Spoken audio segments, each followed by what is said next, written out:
સૌને પ્રણામ, નમસ્કાર. સરકારી વિનયન અને વાણિજ્ય કોલેજ રાપરના ગુજરાતી વિભાગ દ્વારા આયોજિત પ્રશિષ્ટ કૃતિ પરિચય શ્રેણીના આજના 64મા મણકામાં આપ સૌ સહૃદય ભાવકોનું હાર્દિક સ્વાગત છે. આપણી શ્રેણી એક પછી એક ઉત્તમોત્તમ મણકાઓથી સમૃદ્ધ થતી જઈ રહી છે. બધાને બહુ જ નવાઈ પણ લાગી રહી છે કે આવા સરસ સરસ વક્તાઓ તમે શોધી ક્યાંથી લાવો છો. એટલે ત્યારે બહુ જ વિનમ્રતા સાથે મારે કહેવાનું થાય છે કે આ તો જ્યોત સે જ્યોત જગાતે ચલો એના જેવી વાત છે. એક ઉત્તમ વ્યક્તિ આપણી સાથે જોડાય એના કારણે બીજા અને એની કારણે ત્રીજા, એમ એક પછી એક સરસ મિત્રો, અભ્યાસી વ્યક્તિઓ, વક્તાઓ આજે આપણી સાથે ક્રમમાં જોડાઈ રહ્યા છે અને આપણી શ્રેણી આગળ ધપી રહી છે. આજના 64મા મણકામાં બિહારના એક પ્રસિદ્ધ લેખક અરુણ પ્રકાશની પ્રતિનિધિ વાર્તાઓ એની વાત થવાની છે અને આ વાત કરવાના છે તિતિક્ષાબેન નાયક.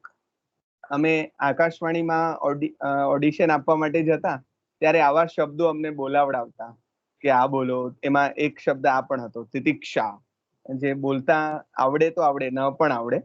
એટલે એવા બેન આજે બોલવાના છે જેમને બહુ સરસ બોલતા આવડે છે. જેમને પહેલી વાર વેડછીમાં મારે જુગતરામ કાકાની પુણ્યતિથિ નિમિત્તે વિનોબાની વાતો કરવા જવાનું થયેલું. તે ગાંધીજનોની વચ્ચે, વિનોબાના ચાહકોની વચ્ચે અને અભ્યાસીઓની વચ્ચે મારા જેવા એક નાનકડા છોકરડાને બોલવાનું હતું. પણ એમાં શરૂઆત તિતિક્ષાબેને કરી. હું એમના ચાડા પાડવાની કેટલીય કોશિશ કરું છું પણ પડી નથી શકતા. દે તે દેવ અને રાખે તે રાક્ષસ, એ જે રીતે એમણે બોલ્યા એટલે મને એમ થયું કે આખું ડાયલોગ બોલીને આખું દ્રશ્ય સામે કરશે કે કેમ. પણ બહુ જ સરસ રીતે, હું હજી નથી બોલી શકતો એવા તિતિક્ષાબેનને પહેલી વાર મળવાનું થયેલું એ વેડછી મુકામે. જુકાકા પોતે વેડછીનો વડલો અને એની વડવાઈઓમાંના એક એટલે તિતિક્ષાબેન. તિતિક્ષાબેન વાલોડમાં 1991 થી રહે છે અને વાલોડની પાસે જ આવેલા વેડછી ગામમાં, જે મેં કહ્યું તેમ જુગતરામ કાકાની જગ્યા છે, નારાયણભાઈની જગ્યા છે અને આવા લોકો ઉપાસકોની જગ્યા છે, ત્યાં સ્વરાજ આશ્રમમાં ઉચ્ચતર માધ્યમિક વિભાગમાં બેન અંગ્રેજીનું શિક્ષણ આપી રહ્યા છે. અંગ્રેજીના શિક્ષિકા તરીકે તેઓ સેવારત છે. તેમણે જીસેટની પરીક્ષા પણ પાસ કરી છે. વાંચનના જબરા શોખીન છે. વાંચવું, સમજવું, પચાવવું, સમાજને જોવું, નિરખવું અને એમાંથી સમાજનું એક જુદું જ દર્શન, જે વાસ્તવ દર્શન છે, એની વધારે નજીક જવું એ એમને ગમતી પ્રવૃત્તિ છે. એટલે એ પહેલા આપણી સાથે અમે ખૂબ ચર્ચા કરી કયા પુસ્તક વિશે વાત કરવી એના માટે, કારણ કે એમના ગમતા પુસ્તકોની યાદી ઘણી લાંબી છે. તેઓ લખે પણ સરસ છે. તેમની જશોદા નામની વાર્તા ગુજ્જુ વાણી પર પ્રગટ પણ થઈ છે અને હાલમાં જ આપણી સાથે જોડાયેલા આપણા પૂર્વ વક્તા અને આજે જેમણે આ તિતિક્ષાબેનને આપણી સાથે જોડ્યા છે એવા સંધ્યાબેન કોરોના કથાઓનું જે સંપાદન કરી રહ્યા છે એમાં પણ બેનની વાર્તા લેવાઈ છે. અને મેં પરિચય માંગ્યો તો એમણે કહ્યું કે મળવા જેવો એક માણસ એમ ખાલી કહેશો તો પણ ચાલશે. એટલે એક બહુ મજાની વ્યક્તિ, જેમને સાંભળવા ગમે, જેમની સાથે વાતો કરવી પણ ગમે, એવા મજાના એક વ્યક્તિત્વને આજે આપણે સાંભળવાના છે. અરુણ પ્રકાશની વાર્તાઓને લઈને એમની એક ગમતી વાર્તાને બેન પોતાના વક્તવ્યના કેન્દ્રમાં રાખવાના છે અને બીજી વાર્તાઓનો પણ પરિચય કરાવવાના છે. તો સરકારી વિનયન અને વાણિજ્ય કોલેજ રાપર ગુજરાતી વિભાગ તરફથી અને સૌ મિત્રો તરફથી બેનને હૃદયપૂર્વક આવકારીએ છીએ અને એમના પ્રિય પુસ્તકની, એમની પ્રિય વાર્તાની વાત કરવા વિનંતી કરીએ છીએ. પધારો બેન.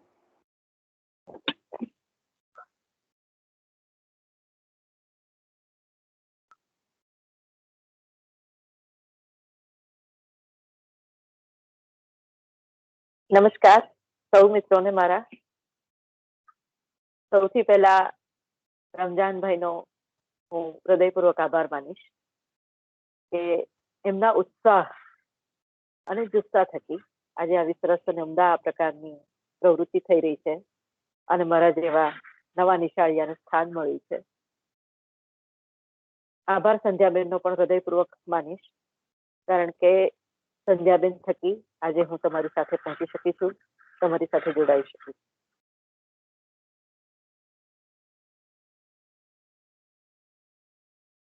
અરુણ પ્રકાશ મૂળભૂત રીતે હિન્દી સાહિત્યકાર. મારો વિષય તો અંગ્રેજી છે, પણ સાહિત્ય, સારું સાહિત્ય વાંચવું એ મારી રુચિ રહી છે. કોઈ પણ સાહિત્ય હોય, કોઈ પણ ભાષા હોય, ગમવું જોઈએ. એટલે એક દિવસ અરુણ પ્રકાશજી મારા હાથમાં આવ્યા અને એમની એક વાર્તા ભૈયા એક્સપ્રેસ મેં વાંચી. લગભગ 4 મહિના પહેલાની આ વાત છે.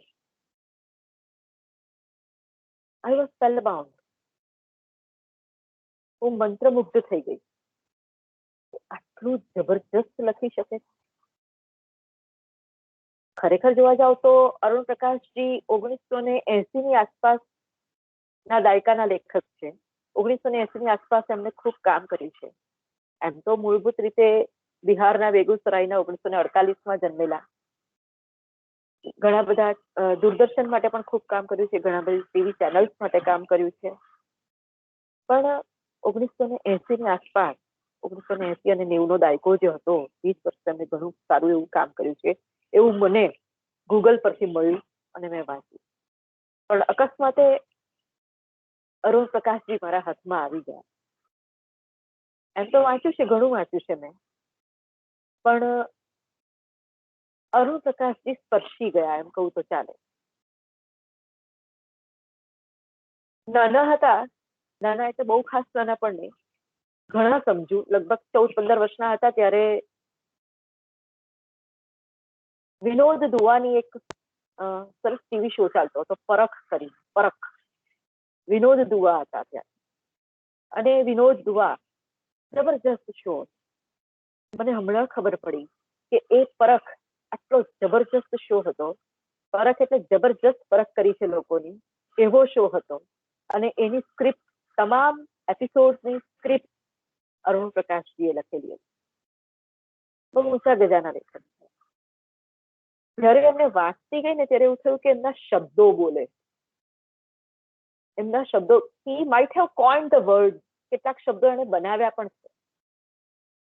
આપણને એમ થાય કે આટલું જબરજસ્ત એક શબ્દ ચિત્ર, એક વાતાવરણ આપણી સમક્ષ ઊભું કરી દે કે હે ઓકે, હું પણ અહીંયા જ છું, હું પણ આ ભૈયા એક્સપ્રેસમાં સફર કરી રહી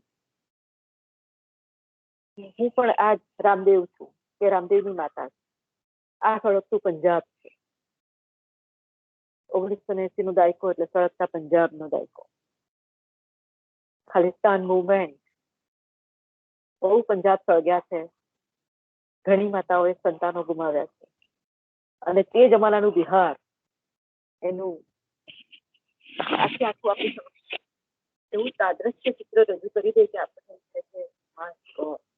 જિંદગી આટલી સસ્તી પણ હોઈ શકે અને જદ્દોજહદ આટલી મોંઘી પણ હોઈ શકે. ભૈયા એક્સપ્રેસની સાથે સાથે મેં અરુણ પ્રકાશજીની બીજી પણ કેટલી ટૂંકી વાર્તાઓ વાંચી. એમાં મંજધાર કિનારે છે, જલ પ્રાંતર છે, વિષમ રાગ પણ છે. પણ બિહાર વિશે અમને લખ્યું, અને લખવું પણ જોઈએ કે બિહાર શું છે, લોકો સુધી આ પહોંચે. અને વાર્તાઓ વાંચતી ગઈ તો એમ થયું કે એમણે શોષિતો વિશે લખ્યું છે, પીડિતો પર લખ્યું છે, ગરીબી પર લખ્યું છે. ગરીબી તો નહીં, પણ ગરીબીથી પણ અતિ ગરીબ પરિસ્થિતિઓ પર લખ્યું છે. સામાન્યથી સામાન્ય માણસની રોજબરોજની જદ્દોજહદ પર લખ્યું છે. એ અપમાન, એ અવહેલના, એ ઉપાલંબ, બરાબર, એ ઉપેક્ષા, એ ઉપેક્ષિત શોષિત વર્ગ અને રોજબરોજ એ જે પરિસ્થિતિમાંથી પસાર થાય છે, આમ આપણને એમ થાય કે કેટલી સહજતાથી આ લોકો સ્વીકારી લે એના પર પણ નથી. એટલે માત્ર બીજી બધી વાર્તાઓ વાંચી ના આપે, માત્ર પીડિત શોષિત પર જ નથી લખ્યું. પીડિત શોષિત પર આજ સુધી ઘણું બધું લખાયું છે, લખાઈ રહ્યું છે, લખાશે પણ. પણ આ કમ્મો ફોર એક્ઝામ્પલ વિષમ રાગની કમ્મો, વિષમ રાગ એની પણ હું તમારી સાથે ચર્ચા કરી. તો વિષમ રાગ પર એને એક આધેડ ઉંમરની સ્ત્રીની સેક્સ્યુઆલિટી પર પણ વાત કરી અને એ લગભગ 90ના દાયકામાં લખાયેલી ટૂંકી વાર્તા. એટલે કોઈ પણ મોટાભાગના કોઈ વિષય અછૂત નથી રહ્યા. ઉચ્ચ મધ્યમ વર્ગ અને મધ્યમ વર્ગને પણ એમને અમુક વાર્તાઓમાં સાંકળી લીધો છે. પણ જ્યાં અરુણ પ્રકાશ બોલે છે, જ્યાં અરુણ પ્રકાશજીની હાજરી વર્તાય છે, જ્યાં એવું લાગે કે એમની કલમ જીવંત છે, તેવી એ વાર્તાઓ લાગી. સૌથી વધુ જો સ્પર્શી હોય તો ભૈયા એક્સપ્રેસ અને બીજી હતી વિષમ રાગ. મંજધાર કિનારે પણ સારી અને જલ પ્રાંતર પણ સારી. હા, આંસુઓ છે, અભાવ છે, શોષણ છે, જમીનદારી પ્રથા છે, ગીરવે મૂકવાની વાત પણ છે, યુવાન બાળકને ખોઈ દેનારી માતા પણ છે, મહિનાઓ સુધી કોઈ સમાચાર ન મળે અને મા બાપ તો છે જ નહીં, માની, ભાઈઓની, ઘરનાની શું સ્થિતિ થાય એ આપણને અત્યારે 4G ના ટાવર પકડાય અને ક્યારેક ન પકડાય અને વાતચીત ન થાય ને વ્યાકુળતા વ્યાપી જાય. હજુ 4G તો ગયું, હવે 5G આવશે તો આપણને ખ્યાલ પણ ના આવે કે મહિનાઓ સુધી મારા બાળકનો કોઈ જવાબ નથી, મેં ટેલિગ્રામ કર્યો હજુ સુધી કોઈ જવાબ નથી. એ કઈ પરિસ્થિતિમાં હશે? સળગતા પંજાબમાં એ ક્યાં હશે? એ માતાની જે પરિસ્થિતિ હું ખુદ માં છું ત્યારે મને ખ્યાલ આવે છે કેવું થયું. So this is the case of putting myself empathetically, yes, empathetically. Anyways, હું શરૂઆત કરું છું ભૈયા એક્સપ્રેસથી. સૌથી પહેલા હું સ્ટોરી લાઈન કહીશ અને જ્યાં જ્યાં મને જરૂર જણાશે ત્યાં હું એ સ્ટોરી ટૂંકી વાર્તા જે છે એ વાંચતી પણ જઈશ. તો અરુણ પ્રકાશજીની શૈલી, સ્ટાઇલ, એ આપણને ખ્યાલ આવશે કે કેટલી જબરજસ્ત, કેટલી જીવંત, કેટલી બધી પાવરફુલ છે, એટલો બધો પાવર છે એના શબ્દોમાં.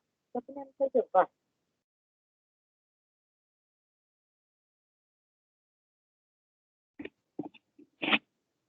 ભૈયા એક્સપ્રેસની શરૂઆત કંઈક આ રીતે થાય છે, હું વાંચીશ તમારી.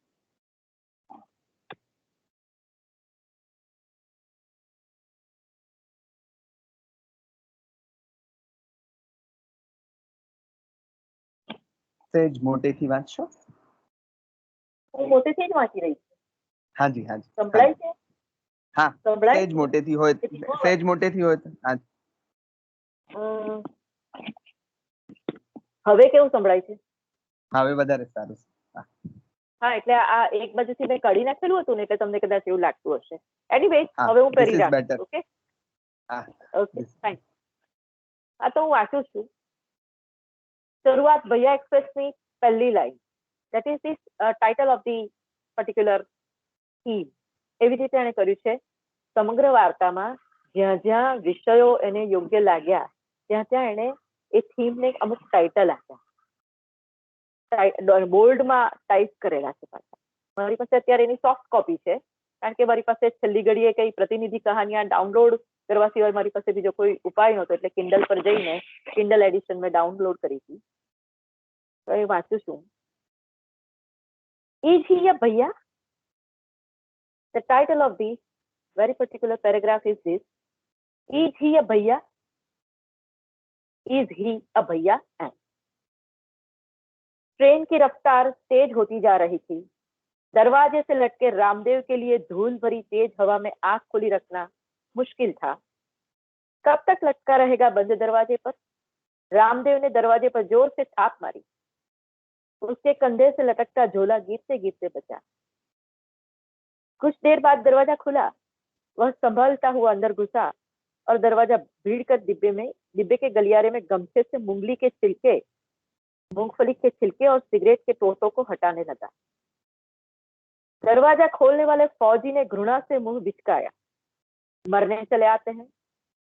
ત્યારબાદ ચોખ્ખી ચોખ્ખી गाल हंसी से, वेंचो मरने चले आते हैं, ये रिजर्वेशन का डब्बा है, तेरा रिजर्वेशन है? रामदेव चुप. 18 साल के सांवले पतले रामदेव के लिए यह लंबी यात्रा थी. अब तक उसने तिलरथ के अगले स्टेशन तक यानी कि बरौली तक की ही रेल यात्रा की थी। रिजर्वेशन से उसका पाला अभी तक नहीं पड़ा था। पहली दफा वह बिहार तो क्या अपने जिले से बाहर भी नहीं गया था। अपने भाई विशुन देव से उसने जरूर सुना था कि पंजाब जाने में क्या क्या परेशानी है। टिकट है, रामदेव ने बमुश्किल जवाब दिया।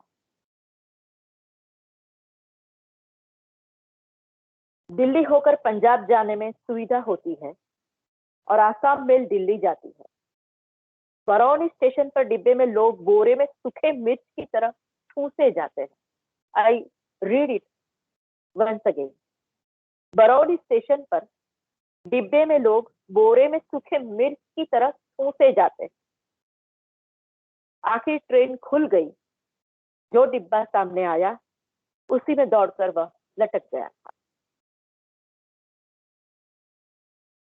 सामने कुर्ते और सलवार में लिपटी सामने की बर्थ पर बैठी लेटी हुई औरत ने अंग्रेजी उपन्यास को आंखों के सामने से हटाया और उस फौजी से पूछा, civil compartment is like dharamshala. Civil compartment is just like dharamshala. Is he a भैया?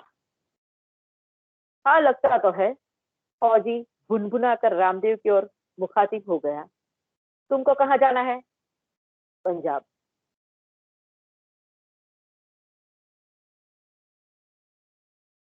પંજાબ જવા માટે રામદેવ નીકળ્યો છે.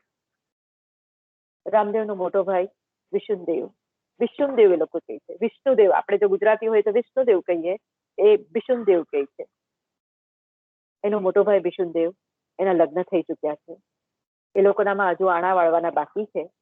એટલે એને હિન્દીમાં એ લોકો ગૌના કહે છે. એનું ગૌના બાકી છે એની પત્નીનું, અને એ આવવાની રાહ જોઈ રહી છે. પણ વિશુનદેવ પાસે પોતાના લગ્નને લીધે જે કર્જ ચડ્યું છે, લગ્ન પહેલા પણ જે કર્જ ચડ્યું છે, એ કર્જ ચૂકવવા માટે કોઈ પૈસા નથી.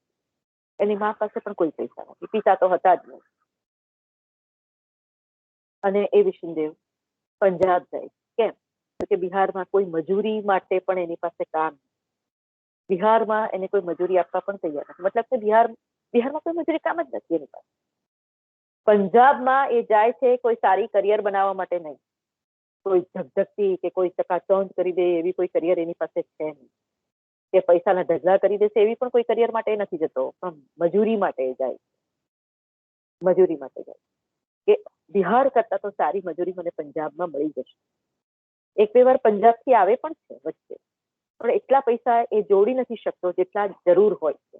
કારણ કે જે કરજ લીધું હોય છે વાણિયા પાસેથી, એ વાણિયા તો ન કહી શકાય, પણ જે ધીરધારનો ધંધો કરે છે એની પાસેથી જે કરજ લીધું છે, એ કરજ વધતું ને વધતું જાય છે. અને એટલા માટે વિશુનદેવ જે છે પંજાબ ગયો. વિશુનદેવના કોઈ ખબર નથી 2-3 મહિનાથી. એટલે માઈ જે છે, રામદેવની માતા, વૃદ્ધ સ્ત્રી છે, બચારી બહુ ગભરાઈ જાય છે કે કેમ આવું શું થયું હશે. સ્વાભાવિક છે, કોઈ પણ ગભરાઈ જાય. મારા દીકરાને એક દિવસ ફોન ના લાગે તો હું તો ગભરાઈ જાઉં કે શું થયું હશે. 24 કલાક પણ આપણે નથી રહી શકતા હોતા આપણા પોતાના લોકો સાથે વાત કર્યા વિના. હવે તો 3 મહિના સુધી પોતાના દીકરાની ખબર ન મળી હોય એ માતાની શું દશા થાય. નાનો દીકરો 10મામાં ભણે છે. તે નક્કી કરે છે કે જેવી 10માની પરીક્ષા આપે એટલે આને તરત જ હું પંજાબ મોકલું. અને 1985નું પંજાબ એટલે ધગધગતું પંજાબ છે. ત્યાં કોઈ કોઈને ઓળખતું નથી. પંજાબ કોઈ જતું નથી. માઈ બધે ફરે છે રામદેવની કે ભાઈ મારો દીકરો વિષ્ણુદેવ પંજાબ છે, કોઈ જશો? મારા છોકરાની ભાળ કાઢવા માટે જશો? પણ કોઈ તૈયાર થતું નથી. ઉલટા લોકો તાણા મારે છે કે એટલું બધી જો પૈસાનો લોભ હતો તો છોકરાને મોકલ્યો શું કરવા? પૈસા મહત્વના હતા કે છોકરો? પણ બિચારી માં કશું બોલી શકતી નથી.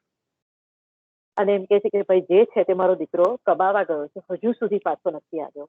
એની પત્નીને અમે અહીંયા લાવવા માંગીએ છીએ. કોઈ જુવાન છોકરીને ક્યાં સુધી પોતાના ઘરમાં રાખે? મારા વેવાઈ વિશાળવાળા પણ મારા પર દબાણ લાવે છે કે ગમે ત્યાંથી એને શોધો. ત્યારે રામદેવને તૈયાર કરે છે કે ભાઈ તારી પરીક્ષા હવે પૂરી થઈ, તું જા. અને એ છોકરો પંજાબ જાય છે. શરૂઆતથી જ એ ભૈયા ત્યાંથી શરૂઆત થાય છે. ઉપેક્ષા, અપમાન, ઉપાલન, ટોન્ટિંગ, કઈ વાંધો. ગળી જવાનું. માએ કહ્યું કે ગળી જવાનું. આ તો આપણા માટે સહજ છે, આ તો રોજનું થવાનું, ગળી જવાનું. જાય છે, ત્યાં જઈને જુએ છે પંજાબ હવે દિલ્હી પર, દિલ્હી થઈને પંજાબ જવાય એટલી એને ખબર હોય છે. દિલ્હી પહોંચે છે, દિલ્હીથી પંજાબની ટ્રેન પકડે, સોરી પંજાબ જવા માટે એ પૂછે છે કે ભાઈ રાતના કોઈ પંજાબ ટ્રેન જશે? એટલે તને ખબર નથી? આખી દુનિયાને ખબર છે કે રાતના પંજાબ કોઈ ટ્રેન જતી જ નથી. રાત में कोई ट्रेन पंजाब नहीं जाती, एक टाइटल છે, બહુ સરસ પેરેગ્રાફની ઉપર ટાઇટલ છે, રાત में कोई ट्रेन पंजाब नहीं जाती. તને ખબર નથી? તો કે ના ભાઈ. અને પછી અંદર અંદર બે અધિકારીઓ વાત કરે છે, એ હું વાંચું તમારી સામે, આપણને ખ્યાલ આવે કે કેવી પરિસ્થિતિ છે. તો આપણી સાથે જ રહેનારા લોકોની આ પણ વાસ્તવિકતા છે. સિક્કાની આ બાજુ પણ આપણે જોઈએ.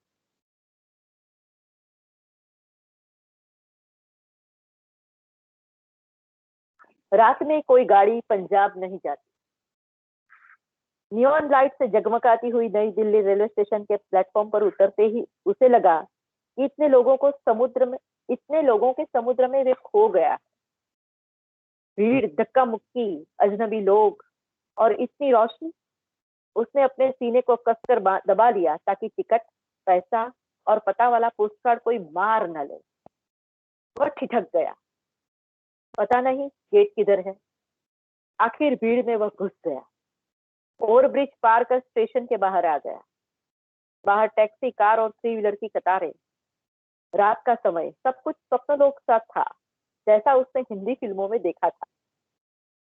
आसाम मेल रास्ते में ही 5 घंटे लेट हो गई थी. उसे मालूम था कि दिल्ली ट्रेन से या बस से उसे अमृतसर जाना पड़ेगा. वह मुसाफिर खाने की ओर बढ़ा. पंजाब जाने वाली गाड़ी के बारे में किससे पूछे? सब तो अफसर की तरह लग रहे थे. पंजाब जाने वाली गाड़ी के बारे में किससे पूछे? सब तो अफसर की तरह लग रहे. मुसाफिर खाने के एक कोने में कुछ साधारण मैले कुचले कपड़े में थकी बुझी आंखों वाले लोग 3 की बदरंग पेटियों के पास बैठे थे. उन्हीं की तरफ वो बढ़ा. उस सामने वाली खिड़की पर जाकर पूछो. खिड़की पर कई लोग जमे थे. जब लोग हटे तो उसने बाबू से पूछा, હવે સાંભળજો, મજા આવશે. बाबू, अमृतसर वाली चली गई? बाबू, अमृतसर वाली चली गई? हाँ. अब दूसरी गाड़ी कब आएगी? अब तो भैया कल आएगी.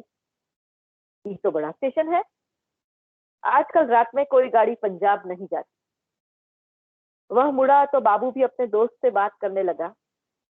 सारे हिंदुस्तान को पता है रात में कोई ट्रेन पंजाब नहीं जाती, फिर भी पूछ रहा था. बाबू के दोस्त के स्वर में उपहास था. बिहारी भैया था. बाबू फिर से हंस पड़ा. जलंधर, लुधियाना, सारे पंजाब में ये लोग भरे हैं. अरे बिहार से आने वाली गाड़ी को पंजाब में भैया एक्सप्रेस कहते हैं. अरे बिहार से आने वाली गाड़ी को पंजाब में भैया एक्सप्रेस कहते हैं. उस तरफ हर गाड़ी में ये लोग ठूसे रहेंगे. वहां इन्हें काम नहीं मिलता. काम मिलता तो पंजाब थोड़े ही मरने जाते. भूख थोड़े ही रुकती है, इसलिए भैया एक्सप्रेस चलती रहेगी. सरकार की पटरी, सरकार की गाड़ी, सब है ही. અહીંયા ભૈયા એક્સપ્રેસ એ ટાઇટલની સાર્થકતા આ આટલા પેરેગ્રાફ માં પોઈન્ટ આઉટ કરી. काम मिलता तो पंजाब थोड़े ही मरने जाते. भूख थोड़े ही रुकती है, इसलिए भैया एक्सप्रेस चलती रहेगी. भूख थोड़े ही रुकती है, इसलिए भैया एक्सप्रेस चलती रहेगी. उपहास છે. ઉપહાસ બચાવવો પડે. રામદેવ પહોંચે છે. રસ્તામાં રામદેવ વિચાર કરે છે કે મારું ઘર કેવું છે. મારા ઘર અને પંજાબમાં કોઈ ફરક નથી. ઘર પંજાબ हो गया. ત્યાર પછીનો જે નેક્સ્ટ પેરેગ્રાફ છે એનું ટાઇટલ છે ઘર પંજાબ हो गया. એનીવે આપણે સ્ટોરીને થોડીક આગળ લઈ જઈએ, પછી સ્ટાઇલિસ્ટિક લેવલ પર વાત કરીએ.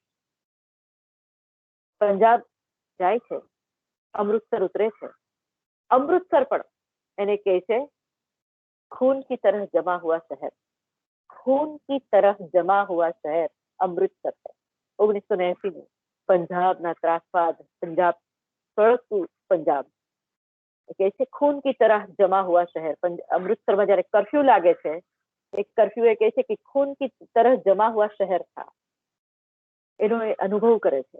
બીજે દિવસે સવારે એક બસ એને મળે છે અને એની પાસે એના ભાઈનો એકાદ જે કાગળ આવ્યો છે એમાં એડ્રેસ છે રાનેકી કરીને ગામ છે. રાનીકે કરીને ગામ છે અને એ ગામથી આગળ જાવ એટલે પાકિસ્તાન. ત્યાર પછીના પેરેગ્રાફનું ટાઇટલ પણ છે અગે પાકિસ્તાન હૈ. એનીવેઝ, અને એ રાનીકે જવા નીકળે છે. રાનીકે પહોંચે છે. સદનસીબે એને સરપંચ જે છે રાનીકે ગામના, એનો ભેટો થઈ જાય છે.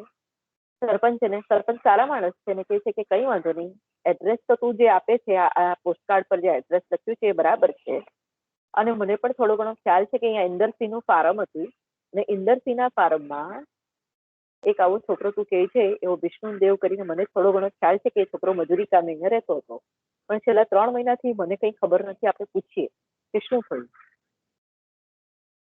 અને એ છોકરાને લઈને જાય છે તો ત્યાં ઇન્દરસિંહના ફાર્મ પર કોઈ હોતું નથી. એકમાત્ર મનજીત કૌર, ઇન્દરસિંહની જે પત્ની છે તે છે.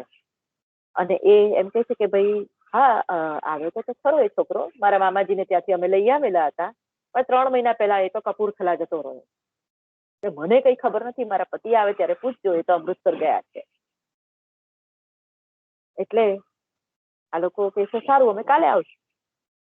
પછી બીજે દિવસે પણ જાય, પૂછે છે કે ભાઈ આ પેલા છોકરાને વહેમ પડે છે કે આવી રીતે કેમ વાત કરે છે, 3 મહિના પહેલા મારો ભાઈ અહીંયા હતો, હવે ક્યાં ગયો આને ખબર નથી. એવું કેવી રીતે બને?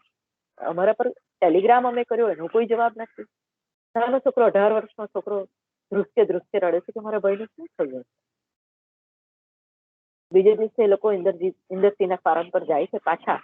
સરપંચ કહે છે રાત આખી મારે ત્યાં સુઈ જા દીકરા, વાંધો નહીં, પંજાબ ક્યાંક વાંચ્યું છે ભણતા હતા ત્યારે કે બધા દરિયાઓ દિલ લોકો હોય છે, ભોળા પણ એટલા જ હશે. તે એને ખરેખર સાચવે છે પેલો સરપંચ છે કે કઈ નહીં, આજની રાત અહીંયા સુઈ જા, ખાજે પીજે તું, તારે આપણે કાલે સવારના જઈશું ને, તું રડ, જે થશે આપણે ખ્યાલ આવી. પૈસાની કોઈ તકલીફની તું ચિંતા ના કરી, પૈસા હશે તો આપણે ગમે ત્યાંથી ગમે તેમ કરીને કરશું, પણ તું બીજી ચિંતા ના કરે.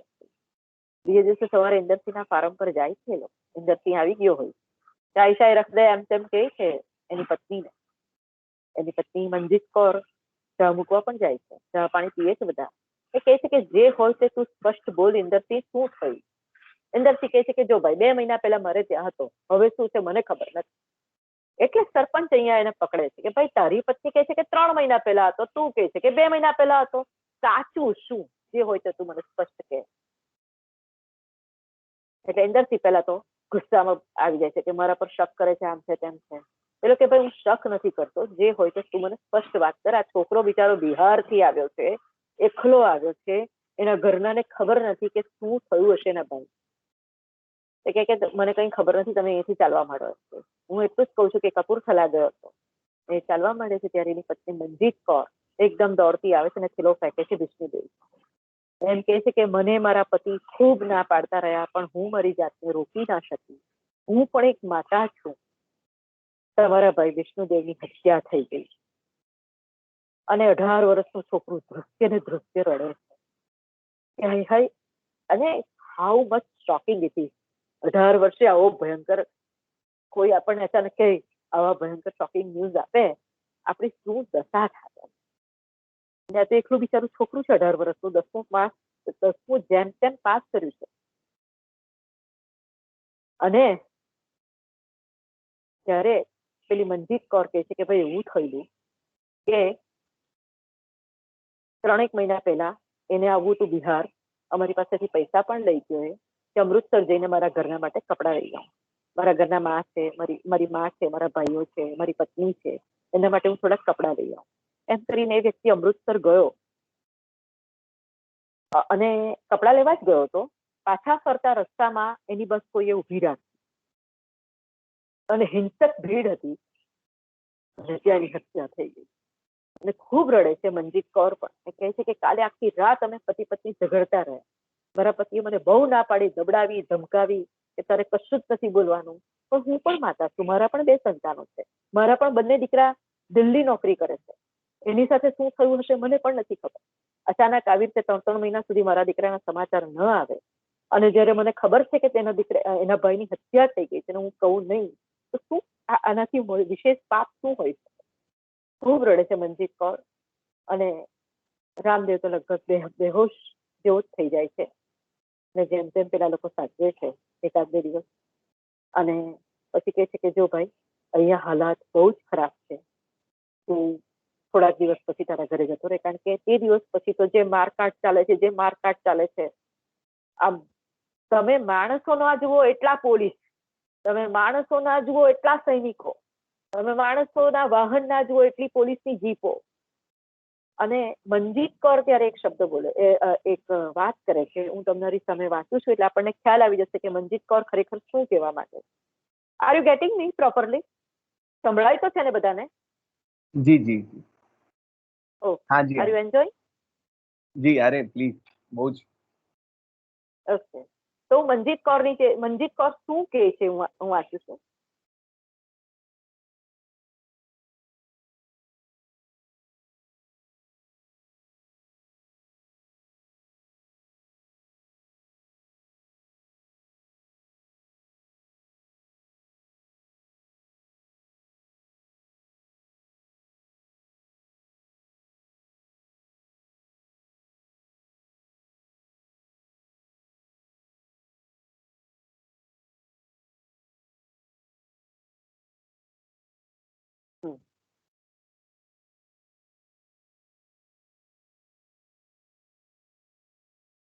सरपंच के घर के पास पहुंचकर वह हाँफ रहा था.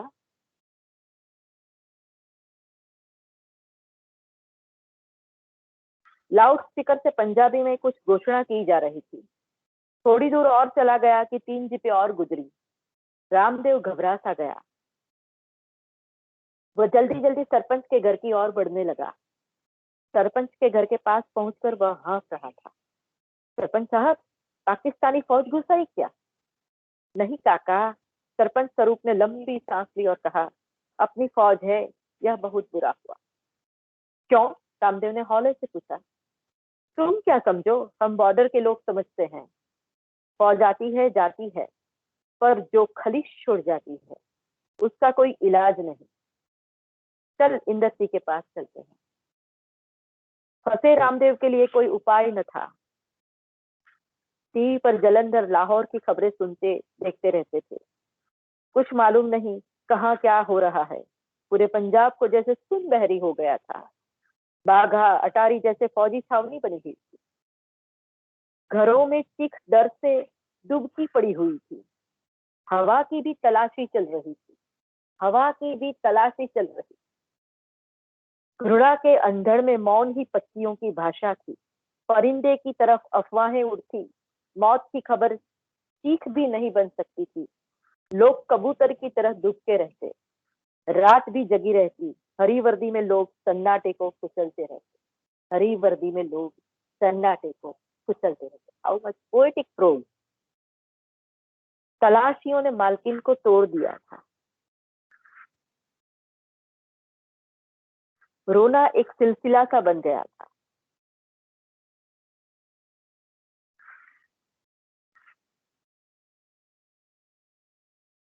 અને હવે મનજીત કૌર જે કહે છે એ સાંભળીએ. कैसे चुप हो जाऊं? एक फूल टूटता है तो हर पत्ता रोएगा. उस पार से गोले जब दगते थे तो हम में जोश होता था. अब तो इधर से ही.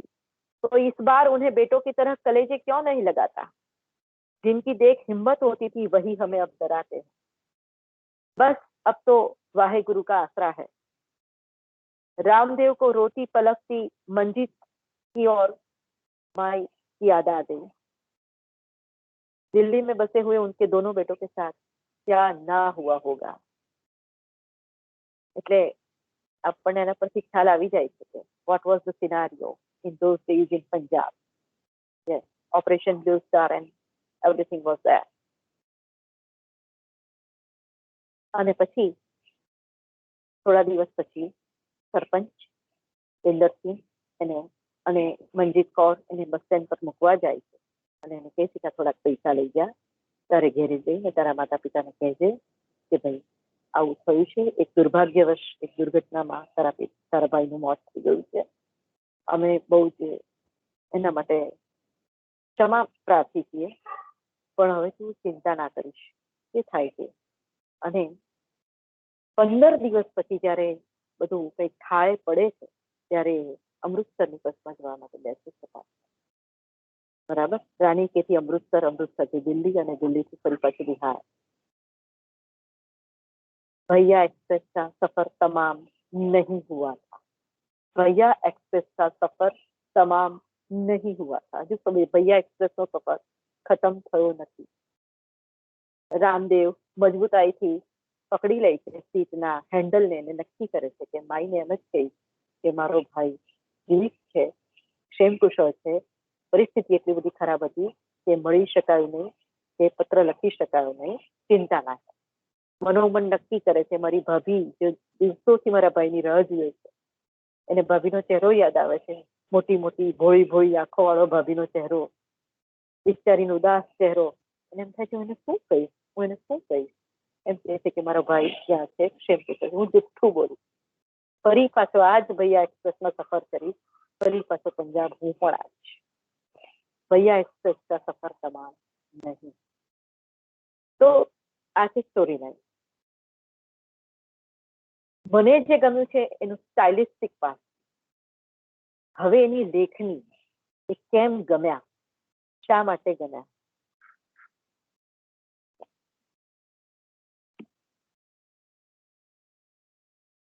ઘર પંજાબ હો ગયા. મેં આના પહેલાનું વાંચી ગઈ છું, રાત में कोई गाड़ी पंजाब नहीं जाती. આના પછી છે ઘર પંજાબ હો ગયા.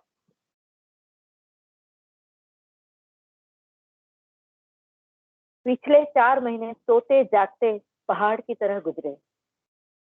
भैया कैसा होगा, पंजाब में बहा खून का हर कतरा, वहां चली हर गोली माई को लग.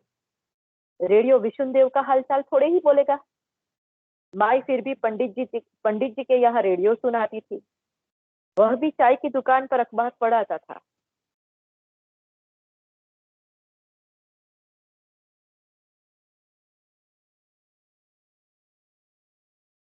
रजिस्ट्री चिट्ठी लौट आई तो माई रात भर रोती रही. बेगूसराय जाकर उसी पते पर तार भिजवाया, लेकिन कुछ पता न चला.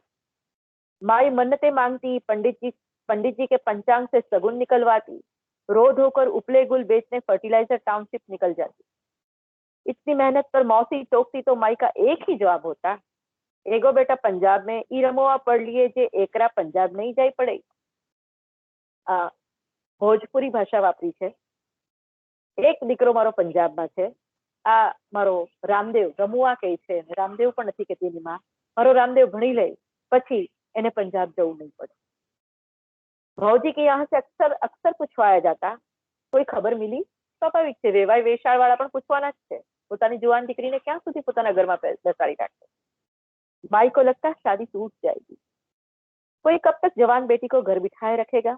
माई को लगता बेटे का तो पता नहीं, पतोहू छूट रही है. पतोहू, पतोहू मतलब पुत्रवधू.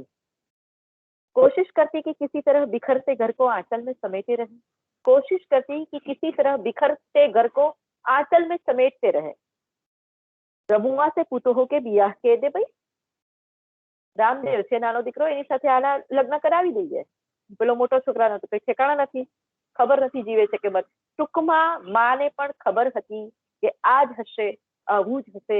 એ ભય, એ આશંકા માના મનમાં હતી અને બહુ બળવતર હતી. એને ખ્યાલ હતો કે આવું છે જ. माई से यह सुनते ही रामदेव शर्म से काठ हो गया था. भौजी की सावली निर्दोष बड़ी बड़ी आंखों वाला चेहरा उसके सामने घूम गया था.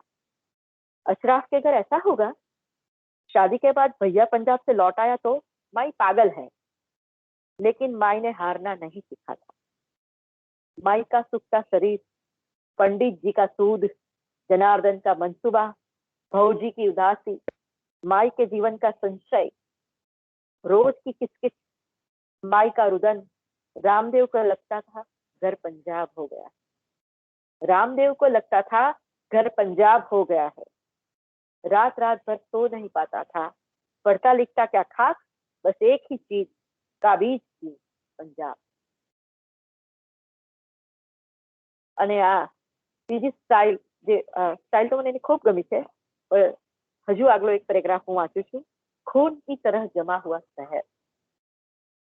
अमृतसर आते जाते बस में यात्रियों की बातचीत सुनते सुनते मन में ऐसा डर बैठ गया कि अब बस में भी वो उसे डर लगने लगा।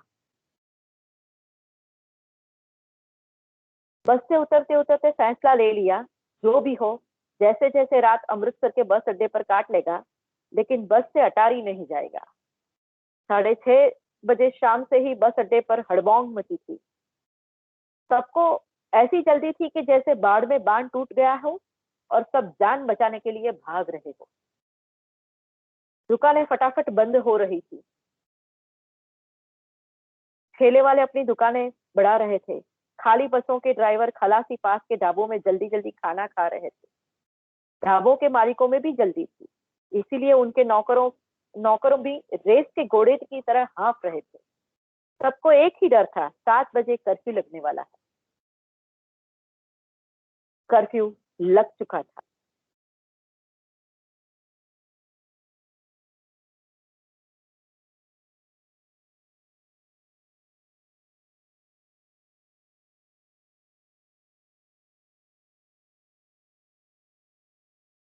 चादर की ओर से रामदेव ने झांक कर देखा। बाहर सब कुछ थमा हुआ था। इंजन की तरह दहाड़ता बस अड्डा लाश की तरह खामोश था। न पंछी, न हवा, न कोई पत्ता हरकत कर रहा था। चीख भी निकलती तो डर से बर्फ हो जाती। चीख भी निकलती तो डर से बर्फ हो जाती। चलती गोली हवा में थम जाती। पृथ्वी का घूमना जैसे बंद हो गया था। सांसें बेआवाज चल रही थी। मच्छर थे कि गलीज में बेफिक्र से भिनभिना रहे थे। सन्नाटे में ही वर्दी वाले से भरी हुई एक जीप गुजर गई। रामदेव को लगा कि गर्दन पर से कोई धारदार चाकू गुजर गया। અને આવામાં અચાનક જ રાતના 11 વાગે રામદેવ જે બસ અડ્ડા પર સૂતો હોય છે અમૃતસરના, ત્યાં પોલીસ આવીને 3 જણાને જે ઘસડીને લઈ જાય છે, આતંકવાદ, બરાબર, એ અલગાવવાદની જે મારકાટ થઈ છે એની અહીંયા ડરનો માહોલ છે. બધા જ ડરેલા છે, બધા જ સહેમ્યા हुआ છે. હું વાંચું છું. रात के कोई 11 बजे बस अड्डे पर जैसे कहर टूट पड़ा। वर्दी वाले साबों ने बूट की ठोकरों से जगा रहा था। 50 सवाल, कहाँ से आए हो, क्या मतलब है, डर से कोई हकलाया तो कोई लात घुसे बंदूक के कुंडे से ठुकाई। 3 नौजवान सरदारों को घसीटते हुए ले गए। बिहार का नाम सुनकर वे आगे बढ़ गए थे। रामदेव फिर भी थर थर कांप रहा था। जेम्स फिर से सो गए. જેમ્સ એની સાથે છત્તીસગઢનો કોઈ એક માણસ છે કે ત્યાં અમૃતસરમાં કોઈ ચાની લારી પર કામ કરે છે. એને જેમ્સ પોતાનું નામ જેમ્સ રાખી દીધું છે. जेम्स फिर सो गया जैसे कुछ हुआ ही नहीं है.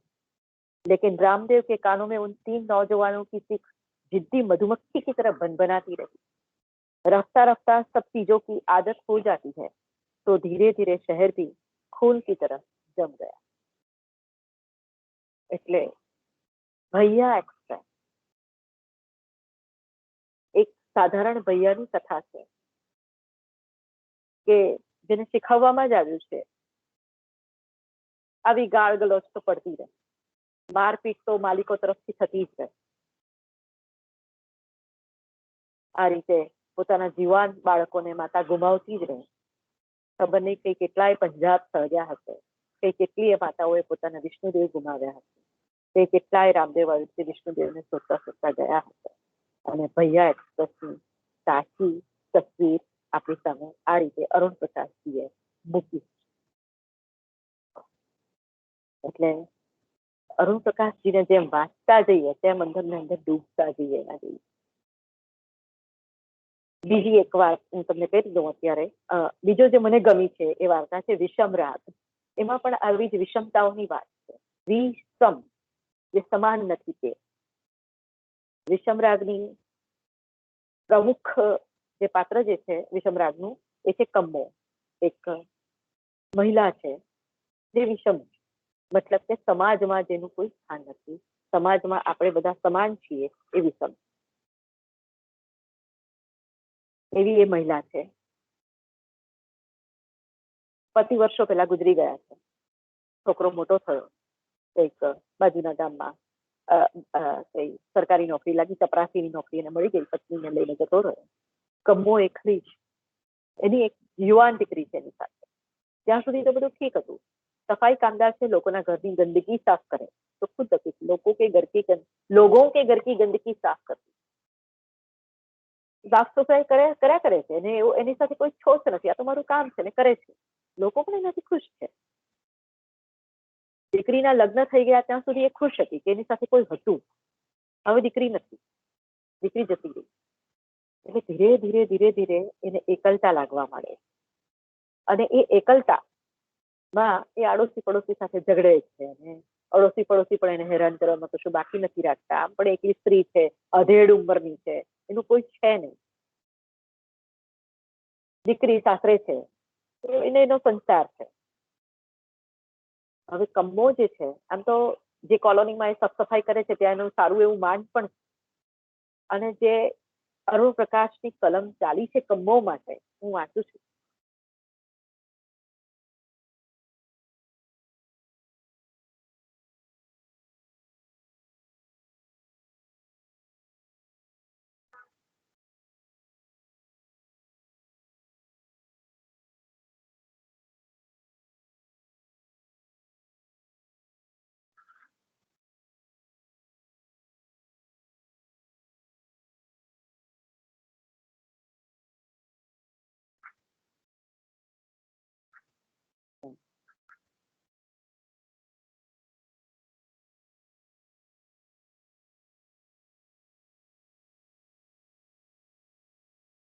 Just a minute.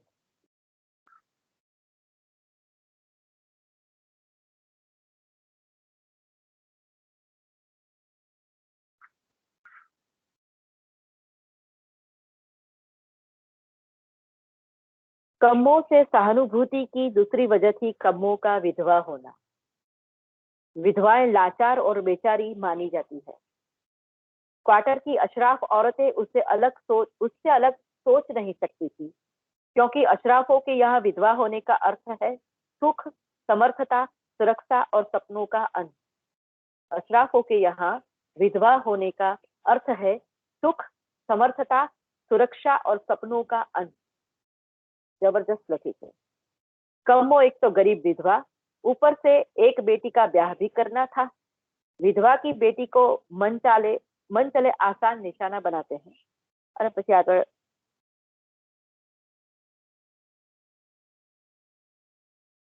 विधवा कम्मो औरत थी. विधवा कम्मो औरत थी, पति पर निर्भर रहने के बजाय खटकर खाती थी, इसलिए तो भाग्यहीन समझा जाता था. पति पर निर्भर रहने के बजाय खटकर खाती थी, इसलिए भाग्यहीन समझा जाता था. भाग्यशाली स्त्री वह होती है जो खुद न कमाए. तो कलम चाली છે. વ્યંગ એક પ્રધાન સૂર છે. મને અરુણ પ્રકાશજીની વાર્તાઓમાં મને વ્યંગ એ પ્રધાન સૂર લાગ્યો છે. છતાં પણ વાંચું મજા આવે એવું છે. विधवा कम्मो औरत थी, पति पर निर्भर रहने के बजाय खटकर खाती थी, इसलिए उसे भाग्यहीन समझा जाता था. भाग्यशाली स्त्री वह होती है जो खुद न कमाए. उधर कम्मों के समाज में उपार्जन न करना काहिली की निशानी. एक सफाई कामदार कम्मो, આધેડ ઉંમરની કમ્મો, હવે જેનું કોઈ નથી એવી કમ્મો, જેને આસપાસના પડોશીના નાના નાના છોકરાઓ પજવે છે એવી કમ્મો, એને આસપાસના રહેનારા પાસ પડોશીઓ પણ એની વળગણી પણ કપડાં સૂકવી આવે, એના આંગણામાં જઈને એના બાળકો બગાડી આવે, બરાબર, એના પ્લાસ્ટિક ખેંચી કાઢે, એની ઝોપડીનું પ્લાસ્ટિક ખેંચી કાઢે. કમ્મોને હેરાન કરવામાં ઓળખીતા પાળખીતા કોઈ કશું બાકી રાખતા નથી. કેમ તો કે હવે એ એકલી છે અને હવે ઘણું બધું ભૂલી જાય છે. એને હવે દીકરી પણ નથી, એટલે હવે બને ત્યાં સુધી એ કંઈ ખાવાનું બનાવતી પણ નથી. ચાવાળાની દુકાને જઈને ચા પી આવે, કોઈ ચા પાય તો ચા પી લે, કોઈ ખવડાવે તો ખાઈ લે, આવી પરિસ્થિતિ. કમ્મો વેર વિખેર. કમ્મો વેર વિખેર છે. અને એવામાં સતનામ કરીને એક યુવાન પુરુષ એના જીવનમાં આવે છે. યુવાન એટલે બહુ યુવાન પણ નહીં, 35-40 વર્ષનો. કમ્મો તો ઘણી 50ની આસપાસ હશે, 50-55 વર્ષની હશે. અને સતનામનું પણ કોઈ નથી. સતનામની પત્ની પણ એના બાળકોને લઈને કોઈ બીજાની સાથે ભાગી ગઈ. સતનામ એક હોય. સતનામની ધીરે ધીરે કમ્મો કાળજી કરે. બંને વેર વિખેર છે અને કઈ રીતે બંને એકબીજાની કાળજી લેતા લેતા લેતા લેતા એકબીજાના પ્રેમમાં પડી જાય છે અને લગ્ન પણ કરે. તો ઘણા એને ચીડવે પણ છે કે તે તારી માની ઉંમરની સ્ત્રી સાથે લગ્ન કર્યા. એટલે અરુણ પ્રકાશજીની કલમ માત્ર ને માત્ર પીડિત, શોષિત, માર્જિનલાઇઝ, ઓપ્રેસ, સપ્રેસ, ટાયરનાઇઝ એટલા માટે જ નથી ચાલી. માનવીય મનના ઘણા બધા ગૂંચળા પણ એને ખોળ્યા. મને એવું લાગે છે આવી જટિલ, ઝીણી ઝીણી જટિલ બાબતોને પણ એને શોધવાની, સંફોસવાની અને આપણી સામે મૂકવાની કોશિશ કરી. એ યુવાન પુરુષ એક આધેડ ઉંમરની સ્ત્રી સાથે ક્યારે લગ્ન કરે અને એક આધેડ ઉંમરની સ્ત્રી પણ ક્યારે એક યુવાન પુરુષ સાથે લગ્ન કરવા માટે તૈયાર થઈ જાય. કમ્મોની દીકરી જયારે જાણે છે ત્યારે એની માને ખાલી એટલું જ કહે છે કે માં, ये सब क्या हो गया? અને કમ્મો વળગીને રડી પડે. કમ્મો પણ ખૂબ રડે પણ એ દીકરી છે, માની પીડા જાણે છે. પછી કશું જ નથી પૂછતી, સતનામને પગે લાગીને જતી રહી. બસ સતનામની સાથે થોડી વાત પણ કરે છે કારણ કે એનો પડોશી છે. સતનામ એના સાસરે સુધી એને મૂકવા જાય છે પણ એના સાસરે નથી જતું. ટૂંકમાં it is a relationship of understanding. There is more care than love in that particular relationship.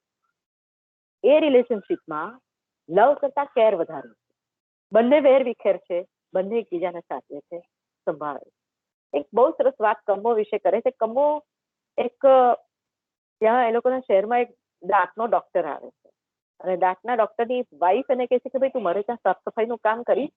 તો કમ્મો કહે છે કે હા, ચોક્કસ કરીશ.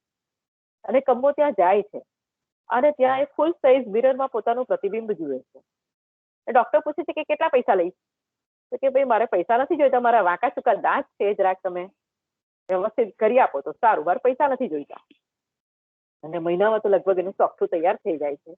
એ ચોખ્ઠું પહેરીને પોતાની જાતને જુએ છે અરીસામાં. ત્યારે એને મનમાં શું કેવા કેવા લાગણીના અલગ અલગ સંવેદનના કેવા મોજા ઉછળે છે. એ બહુ મજા આવે એવું વર્ણન કર્યું છે. હું વાંચું છું તમારી સામે.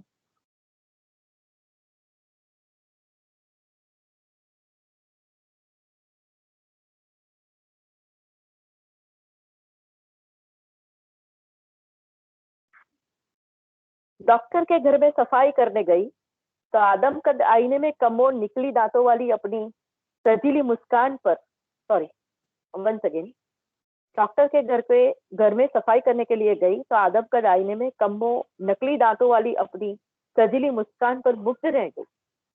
कम्मो ने बाएं हटकर देखा, एक बदली बदली सी कम्मो शीशे में खड़ी. वह दाहिनी तरफ झुकी और मुस्कुराई. अरे ये तो 20 साल के पहले की कम्मो है. अगर थोड़ा सा सच सवर ले तो. कम्मो अपनी ही सवाल पर मुस्कुराई. तभी डॉक्टर ने की परछाई शीशे में देख झाड़ू लगाने लगी.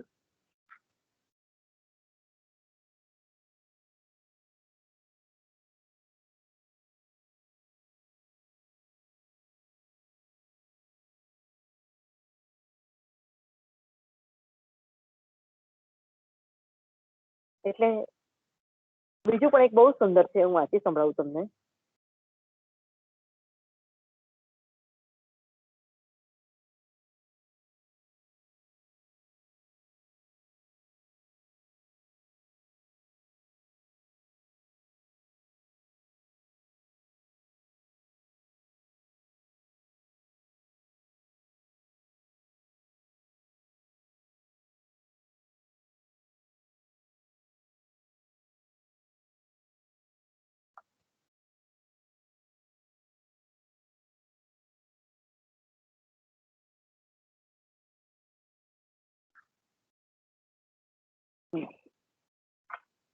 એ મળશે ત્યારે આપણે પછી જોઈશું.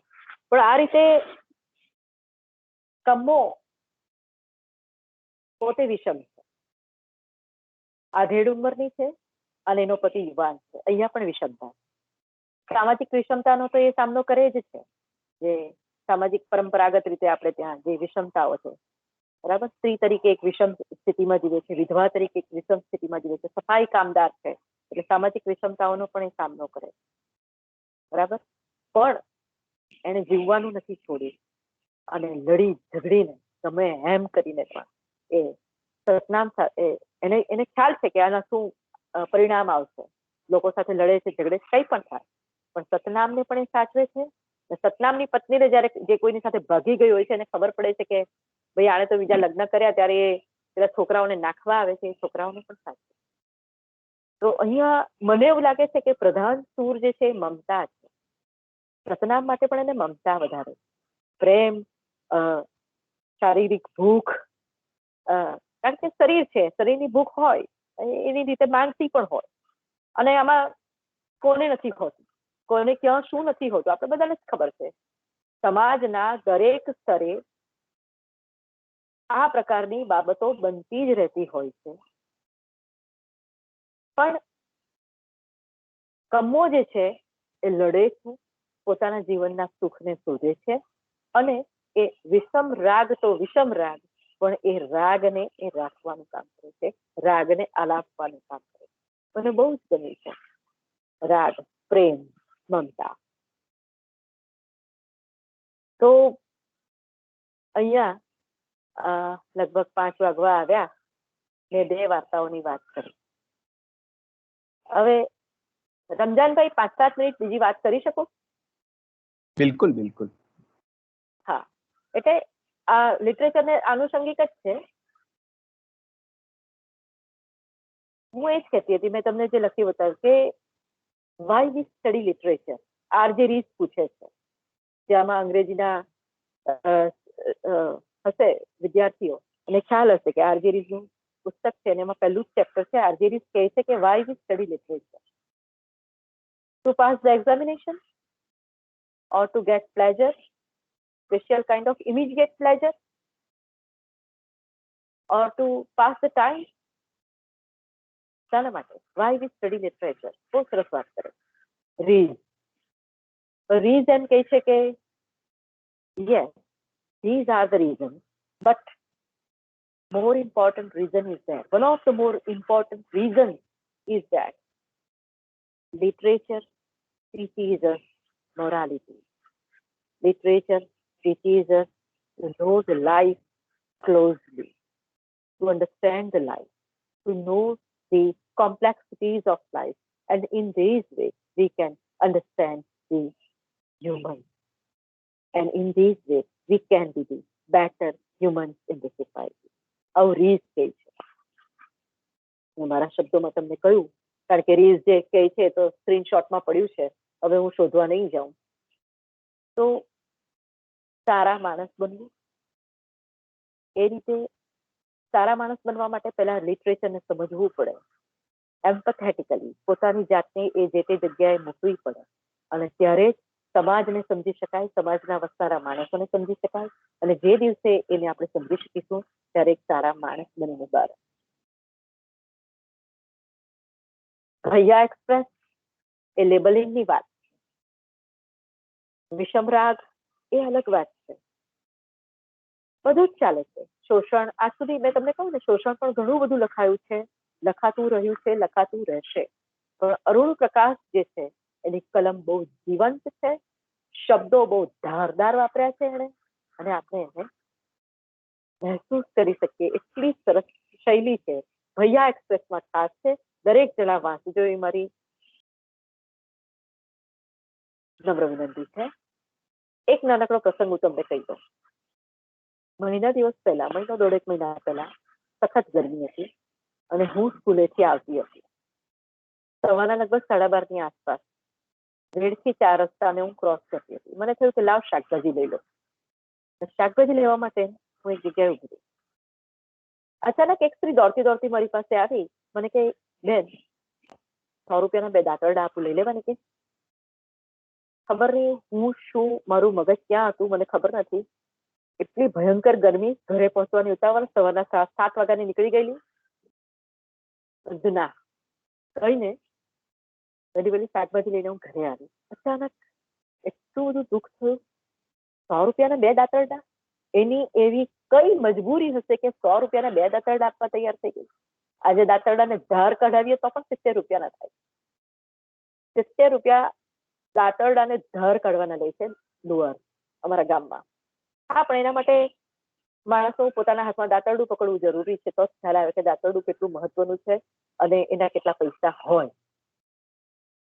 ખૂબ અફસોસ થયો, પણ ભગવાનની કૃપા કે લગભગ 4-5 દિવસ પછી એક સવારે હું આવતી હતી, બહુ વહેલી સવારે, અને મારી આગળ એ જ દાંતરડા વાળી પોતાના દાંતરડાનો ટોપલો લઈને ચાલતી હતી. મેં મારી ગાડી ઉભી રાખી. મેં કીધું, બેન મને પેલે તે દિવસે તમે જ મને મળેલા ને? કે હા. મેં કીધું, લે આ 100 રૂપિયા, તું મને 2 દાંતરડા આપી. ત્યારે અપરાધ બોધ થોડો ઓછો થયો. Yes, we should study literature. Thank you. હા, રમજાનભાઈ. ખૂબ ખૂબ આભાર બેન. અરે મજા પડી તમને સાંભળવાની, અને છેલ્લે તો તમે ભાવ વિભોર કરી દીધા. 2 વાર્તાઓની વાત આપે કરી. જે વિદ્યાર્થી મિત્રો સાથે છે એ બધા મિત્રો માટે ખાસ કે કોઈ વાર્તાને આપણે જ્યારે જોઈએ છીએ, મને તમારા વિદ્યાર્થીઓની પણ જરાક અદેખાઈ આવી કે આવા સરસ શિક્ષક જ્યારે વાર્તાઓ ભણાવતા હશે ત્યારે કેવી મજા પડતી હશે. અને આઈ વોઝ લિટરલી ફીલિંગ કે how much you impress from Arun Prakash. તમે કેટલા બધા એમનાથી પ્રભાવિત છો, તમે એમને કેટલા આમ રીતસર ચાહતા હો સર્જક તરીકે, એવું તમારા શબ્દે શબ્દે અનુભવાતું હતું કે કોઈ સર્જક જે સંવેદનાના સૂરને પકડે છે અને એની સાથે આપણી સંવેદનાનો સૂર પકડાય છે ત્યારે એ સર્જક આપણને અપીલ કરે છે. તો આપણી સંવેદનાનો તંતુ પણ એની સાથે જોડાયો, અને એટલે જ કદાચ એ વાત આપણને વધારે હૃદયસ્પર્શી બની. બંને વાર્તાઓની વાત બહુ જ સરસ રીતે તમે કરી છે, અને વચ્ચે વચ્ચે હિન્દી તમે જે સરસ રીતે વાંચતા રહ્યા, વચ્ચે વચ્ચેના પેરેગ્રાફ, એ પણ મજા પડી સાંભળવાની. અને હિન્દીનું વાંચન કેવી રીતે થઈ શકે એ પણ અમારા મિત્રોએ જાણ્યું. વાર્તામાં ક્યાં ક્યાં સર્જક કેવી કેવી ક્ષણોને પકડે છે એ વાત કરતી વખતે તમારા ચહેરા ઉપર જે આમ આશ્ચર્ય અને આનંદ છવાઈ જતો હતો, એ જોવાની પણ અમને મજા પડતી હતી કે જોયું આ વાક્ય તમે વળી રિપીટ કરીને બીજી વાર એમ બોલતા હતા. ખાસ તો ઓલો, હા રમજાનભાઈ, એ જ તણખા મૂક્યા છે. જી અરુણ બિલકુલ. પ્રકાશ એ વાક્ય દ્વારા તણખા મૂક્યા છે. આમ આમ આમ એક સ્પાર્ક થઈ જાય છે આપણી અંદર એ વાક્ય છે. હા બિલકુલ બિલકુલ બિલકુલ. આપે સંવેદનશીલતાની જે વાત કરી, અને એનો જ એક નાનકડો વિરોધાભાસ આ ભૈયા એક્સપ્રેસના આરંભે જ આવ્યો કે ઓલો ટ્રેનમાં ચડે છે ત્યારે જે બેન અંગ્રેજી ઉપન્યાસ વાંચી રહ્યા છે, અને એને એમ થાય છે કે એક તરફ એને વાંચતા બતાડ્યા છે અને બીજી તરફ એની જે સંવેદનહીનતા છે એ સર્જકે બતાડી છે કે આને એમ થાય છે કે આ ક્યાં ચડી આવ્યો એમ. તો યસ, એ જોઈએ ભૈયા એમ. તમે જુઓ કે એટલે આપણે એવું ના કહી શકીએ કે દરેક વાંચનાર છે એ એવો જ સંવેદનશીલ હોય. એ માત્ર વાચક નથી રહેવાનું, એને ભાવક બને તો જ એને પામી શકે. તો આ જે માર્મિક સ્પર્શ પણ જે વાર્તાને વધારે સંવેદનશીલ બનાવે છે, એ વાત પણ મને બહુ જ ગમી. ઘણી બધી વાતો આપે કરી, અને એ સમયનો નું પંજાબ એની વાત પણ કરી. કેટલાક મિત્રો અમારા જે વિદ્યાર્થીઓ સાથે છે એને કદાચ જો એ સમયના પંજાબની સ્થિતિનો ખ્યાલ ન હોય તો એને કેટલીક આ વાત, જેમાં આનો ભાઈ જે મૃત્યુ પામ્યો છે, એ દંગા ફસાદ કે જે પણ, તો એની જો 2-3 મિનિટ તમે વાત કરી શકો કે એવી કઈ કન્ડિશન હતી કે જેના કારણે પંજાબ ધગધગતું હતું. ઘણા મિત્રોને એ સમયની બહુ પરિસ્થિતિનો ખ્યાલ ન હોય, તો એ કોમી વિખવાદ હતો કે પછી બીજી કોઈ વાત હતી એ સમયે? 1985 ની વાત તમે કરી, એ સમય ના પંજાબની વાત. 1980 નો જે દશક છે એ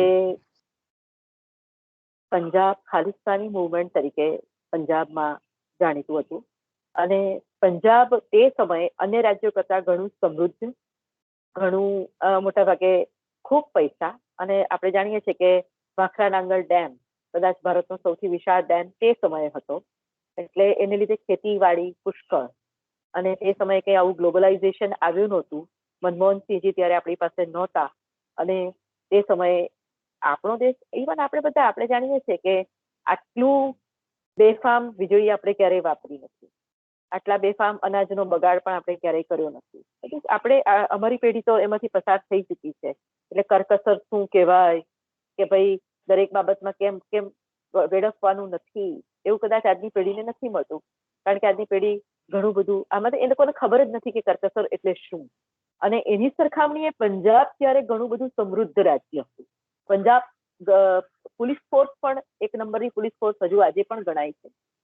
અને ત્યારે પંજાબ ખાલિસ્તાન અલગાવવાદનો સામનો કરી રહ્યું હતું, અને ખાસ કરીને રૂરલ પંજાબ, અને એના માટેના ઘણા બધા ફંડિંગ પણ બહારથી થતું હતું.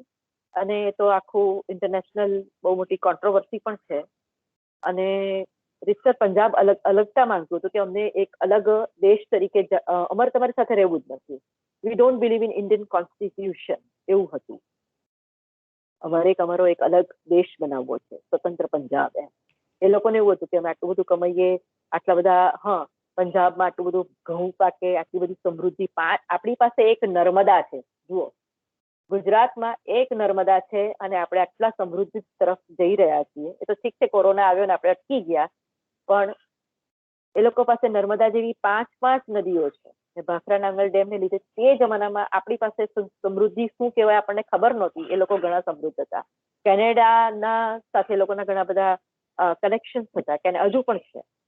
અને એ મુવમેન્ટ જે હતી એમાં પછી સરકાર ગાંઠી નહીં, અને ન ગાંઠી એટલે હિંસક સ્વરૂપ પકડી લીધું. અને એમાં ભિંદ્રાવાલે કરીને એના એક બહુ આગળ પડતા એ હતા, ખાલિસ્તાન મુવમેન્ટના નેતા કહેવાય, ભિંદ્રાવાલે હતા. અને એણે પણ તે સમયના પંજાબના યુવાનોને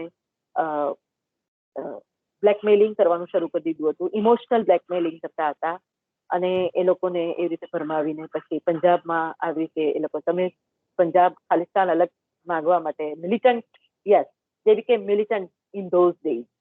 એ દિવસોમાં એ લોકો મિલિટન્ટ બની ગયેલા. પણ અત્યારના અજીત ડોવાલ સાહેબ, જેને નરેન્દ્ર મોદીજી આપણા સુરક્ષા સલાહકાર નિમ્યા હતા, અજીત ડોવાલનું નામ તમે દરેકે સાંભળ્યું હશે. ધ મોસ્ટ ઇન્ટેલિજન્ટ પર્સન, અને સુરક્ષા સલાહકાર હતા આપણા. અત્યારે તો લગભગ નથી, એટલે ખબર નથી મને, પણ નરેન્દ્ર મોદીજી એમને શોધી કાઢેલા આપણા માટે. પણ એ અજીત ડોવાલને શોધેલા ઇન્દિરા ગાંધીએ. અને અજીત ડોવાલે ધીરે ધીરે ધીરે ધીરે ધીરે કરીને એમાં પગપેસારો કર્યો, અને એના મૂળિયાને નબળા કરવાનું કામ કર્યું. પછી પણ ઘણું બધું ભોગવવું પડ્યું ત્યાંની સરકારે, ત્યાંના લોકોએ પણ, સ્થાનિક લોકોએ. એવું કહેવાય છે કે પછી ઓપરેશન બ્લુ સ્ટાર થયું, જેને ઇન્દિરા ગાંધીએ કહ્યું કે ભાઈ તમારે સ્વર્ણ મંદિરની અંદર જવું પડશે, કારણ કે સ્વર્ણ મંદિરની અંદર એ લોકોનો ડેરો હતો. અને ઓપરેશન બ્લુ સ્ટારમાં ઘણા બધા, operation blue star was the turning point. અને લગભગ ત્યાર પછી એ ધીરી પડી ગઈ. અને ત્યારબાદ રેવેરો કરીને હતા, મિસ્ટર રેવેરો, ત્યાંના પંજાબના પોલીસ વડા, એને સખત હાથે એ ખાલિસ્તાન મુવમેન્ટને દબાવ્યું. આ અપ ટુ માય નોલેજ, પણ જે મને ખબર છે આ, યસ, મિસ્ટર રેબેરો હતા, એ મને ખબર છે. એટલે એ લોકો જબરદસ્ત કામ કર્યું. અને thanks to all this people કે પંજાબ આજે આપણી સાથે છે. તો દુઃખ થાય ખરેખર, ખરેખર દુઃખદ પરિસ્થિતિ હોત. જી બેન, થેન્ક યુ. આ એક પૂરતી કડી અમારા વિદ્યાર્થી મિત્રો માટે પણ આપણે પૂર્તિ કરી, અને ઘણા બધા મિત્રોનું, અમારા બધાનું એ અજ્ઞાન એ આપણે દૂર કર્યું, અને એના કારણે વાર્તા વધારે સમજાય એટલા માટે. એક સર્જક તરીકે જે વર્ણન આવી રહ્યા હતા એમાં પણ સર્જકનું, એટલે અલંકાર છે એટલા માટે નહીં, પણ કેવા કેવા વર્ણનો આપે જે કર્યા, એમાં જે ખાસ કરીને કેટલાક વાક્યો ખાસ કોટ કર્યા. ખૂન કી તરહ જમા હુઆ શહેર, પછી બસ અડ્ડા લાશ કી તરહ ખામોશ થા, કે પછી બીજા બધા કેટલીક ઉપમાઓ, ઓલી જિદ્દી મક્ખી વાળી વાત. હાજી હાજી, એક બહુ સરસ છે કે ભૂખ કભી रुकती नहीं है, इसलिए भैया एक्सप्रेस चलती रहेगी. એ વાત તો બહુ જ અપીલિંગ હતી. હાજી, भूख थोड़ी ना रुकती है, इसलिए भैया एक्सप्रेस चलती रहेगी. હા, અને ભૈયા એક્સપ્રેસ ખાલી ત્યાં જ નથી જતી, જુદી રીતે જોઈએ તો એ બીજે બધે પણ જાય છે, કચ્છમાં કે ભારતભરમાં. કેટલા બધા બિહારથી લોકો આવે છે, અને ખાસ તો એ લોકો જ્યારે પોતાનો પ્રદેશ, પોતાનો મુલક આપણે જેને કહીએ, પોતાના મૂળિયા છોડીને આવે છે, અને પછી અહીંયા જે રીતે એ લોકોનું કદાચ શોષણ થાય છે, કે આવા બધા, હવે આમાં જુઓ કોના વાકે કોણ દંડાઈ ગયું અને કોનું જીવન પૂરું થઈ ગયું, એમાં એનો તો ક્યાંય વાંક ગુનો નહીં, કશું જ નહીં. અને એના જીવનમાં આવેલી ઉથલ પાથલની આખી વાત કરી છે. એટલે કોઈ એક સિચ્યુએશન જે તમને દેખીતી રીતે અમુક પ્રકારની લાગે છે, એ કોઈના જીવનમાં કેવા બદલાવ લાવી દે છે, એની પણ આખી વાત કરી. અને પછીની જે વાર્તા છે એમાં બહુ જ જુદા પ્રકારની વાત, અને એ પતિ પત્નીના પ્રેમને તમે માતૃત્વ સુધી લઈ, અહીંયા પણ એની માં મનદીપ કૌર જે છે એ બોલી જાય છે, એમાં પણ એનું માતૃત્વ કેન્દ્રમાં છે. ત્યાં પણ અહીંયા પ્રેમ કરે છે કમ્મો, તો એમાં પણ તમને માતૃત્વ દેખાયું.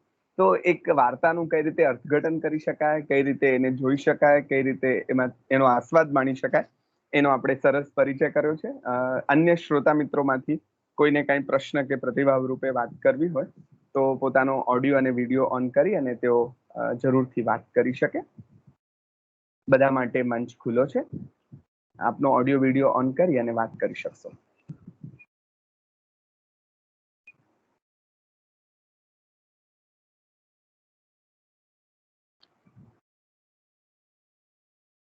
કોઈને કઈ પૂછવું છે? હા, આઈ થિંક હા, પૂછો, કઈ વાંધો નહીં. હા, પૂછી શકે. અને પ્રતિભાવ રૂપે પણ કંઈ કહેવા માંગે, કોઈ પૂરક વાત હા તરીકે પણ કહેવા માંગે તો પણ આપણને ગમશે. હા, શ્યોર શ્યોર શ્યોર. એવું બધું ઘણું નહીં જાણતી હું, કોઈ કઈ રિવ્યુ પણ આપી શકે. Yes, anyone? મને એમ છે કે બધા સાંભળીને મજા માણી છે બધાએ, એટલે એને જ એમને એમ રાખવા માંગે છે. તો આપણે આવતીકાલના મણકાની જાહેરાત કરીએ. ત્યાં સુધી કદાચ કોઈને મન થાય તો જરૂર કહી શકશે. હા જી જી હા, એટલે સંધ્યાબેન, બસ તિતિક્ષાબેન, બસ મારો રાજીપો જ વ્યક્ત કરું છું કે આ રીતે એટલે બહુ જ જેને એમ કહેવાય ને કે અરુણ પ્રકાશજીને આપણે લોકોએ બહુ, એટલે મેં તો વાંચ્યા જ નથી, અને ઘણા બધા આપણા ગુજરાતી વાચકો પણ કદાચ એનાથી અપરિચિત હશે. તો એ રીતે આ જે વાર્તાઓ બંને તમે મૂકી આપી, તો એનાથી અમે લોકો સૌ એ વાર્તાકારને વાંચવા માટે પ્રેરાઈશું. અને ખરેખર તમે જે કીધું એમ, એમની જે ભાષા છે, અને એટલે એનું કારણ કદાચ એ જ કે જે તમે પણ જે ઇન્વોલ્વમેન્ટ, એટલે એ વસ્તુ સાથેનું આપણી નિસ્બત એમ ખરેખર કે ભાઈ એક માણસ તરીકે કે આવા કેટલાય લોકો છે, આપણે એ રીતે આપણે ભાગ્યશાળી બી માનીએ કે આ પીડા આપણે જોવાની નથી આવી એમ, અને આવી પીડામાંથી આ આખી પ્રજા પસાર થઈ, અને આવા નાના નાના કુમળા છોકરાઓ રામદેવ જેવા કે જેને કેટલું બધું વેઠવાનું આવ્યું એમ, આખી જિંદગી જ, હવે 18 વર્ષની ઉંમરે જો આટલો બધો એને આઘાત લાગ્યો હોય તો આખી જિંદગીમાં હવે એને માટે શું બચ્યું હોય એમ, જેને સુખનો છાંટો પણ જોવા નહીં પામ્યો હોય. એટલે આવો આખો એક સમુદાય, આનું આ પ્રતિનિધિત્વ કરતા પાત્રો છે, પણ આવા કેટલા બધા પાત્રો એમ. તો અરુણ પ્રકાશજીએ આ બધી વસ્તુઓ આપણી સામે લાવીને મૂકી છે, અને એટલે આ બધું આપણે ખાસ વાંચવું જ જોઈએ, કે જેથી કરીને આપણને આ બધો ખ્યાલ આવે. અને એક સંવેદના, જે તો સંવેદના શબ્દ બી એટલો બધો લપટો થઈ ગયો છે જેને આપણે કહીએ, પરંતુ તિતિક્ષાએ આ બહુ જ પૂરા ઇન્વોલ્વમેન્ટ સાથે એમ, અને પીડા એના ચહેરા ઉપર પણ જોઈ શકાતી હતી એમ. એટલે ખરેખર ખૂબ જ ગમ્યું, આખું વક્તવ્ય બહુ જ ગમ્યું, અને એમ થાય કે જાણે ઘણી બધી વાતો કરીએ એના ઉપર. એટલે રમઝાનભાઈ, તમારો ખૂબ આભાર. તિતિક્ષાબેન, તમારો ખૂબ ખૂબ આભાર. જી આભાર સંધ્યાબેન. ફરી કહું તો સંધ્યાબેનના કારણે જ આપણે તિતિક્ષાબેન સાથે ફરીથી જોડાઈ શક્યા છીએ. આ રીતે અમે મળેલા ત્યારે વાતો પણ થયેલી, પણ આ રીતે જોડાઈશું એવું કલ્પેલું નહીં. સંધ્યાબેન વચ્ચે સેતુ બને અને ફરીથી થઈ શકી વાત. અને આનંદ એ વાતનો પણ છે કે આપણી આ શ્રેણીમાં વાર્તાની વાત પહેલી વખત આવી. નવલકથાઓ આવી છે, નાટક આવ્યા, કવિતાની વાત આવી, મહાકાવ્યો પણ આવ્યા, પણ ટૂંકી વાર્તા અને એ પણ હિન્દી ભાષાની ટૂંકી વાર્તાની વાત આવી. તો એનો એક આનંદ છે અને મારું ગમતું સ્વરૂપ છે, એટલે મને એમ હિમાંશીબેન પણ વચ્ચે વચ્ચે યાદ આવ્યા કરતા હતા. એટલે મને થયું કે આવનારા દિવસોમાં એવા સરસ વાર્તાકારોની વાત આપણે ત્યાં થાય. કવિતા જાડેજા આપણી સાથે છે અને એ કંઈક પૂછવા માંગે છે અથવા તો વાત કરવા માંગે છે. કવિતા, તમે ઓડિયો વિડીયો ઓન કરીને વાત શરૂ કરી શકો. બેન નમસ્તે. પહેલા તો હું એ કહું કે હિન્દી સાહિત્ય મેં વાંચ્યું જ નથી એવું કહું તો ચાલે. અને તમે જે ભાષામાં ને વાત કરી એટલે મને હવે હિન્દી સાહિત્ય વાંચવાની પણ પ્રેરણા મળી છે. અને તમે જે પંજાબની વાત કરી એટલે પંજાબ પ્રદેશ અને એ લોકો છે ને મારા મનની બહુ નજીક છે. હું ઇમોશનલી બહુ અટેચ છું. મારે વારંવાર પંજાબ જવાનું થયું છે, ત્યાંના લોકોને મળવાનું થયું છે. અને આખી જે આ ખાલિસ્તાની મુવમેન્ટ છે ને એ બધી આપણને અત્યારે એવું લાગે છે કે એ દબાઈ ગઈ છે, પણ આજે પણ ત્યાંના જે યુવાનો છે, કોલેજનો છે કે તરુણો છે, એમાંના કેટલા એવા છે જે આ મુવમેન્ટ સાથે માનસિક રીતે સંકળાયેલા છે. અને કેટલા એવા ઘરો છે જ્યાં જે આ તમે જે ભીંગાવાલાની વાત કરી છે એના ફોટા મૂકે છે ઘરમાં અને એની પૂજા કરે છે. અને વ્યક્તિ અત્યારે નથી છતાં પણ એનો પ્રભાવ એટલો બધો આજે પણ છે. અને આ એક પંજાબની પ્રજા છે ને એને એટલી ખુમારી વાળી પ્રજા છે અને એટલું બધું સહન કર્યું છે એને કે કદાચ આપણા ભારતમાં સૌથી આમ સહન કરવાનું આવ્યું એવી કોઈ પ્રજા હોય ને તો આ શીખ કોમ્યુનિટી છે. એટલું એમણે દેશને આપ્યું પણ છે. અને ખબર નહીં કેમ પણ આજે આ ખાલિસ્તાની મુવમેન્ટ વાળું એમનું છે ને એ આખી પ્રજા પર આમ એક કાળા ટીકા જેવું છે.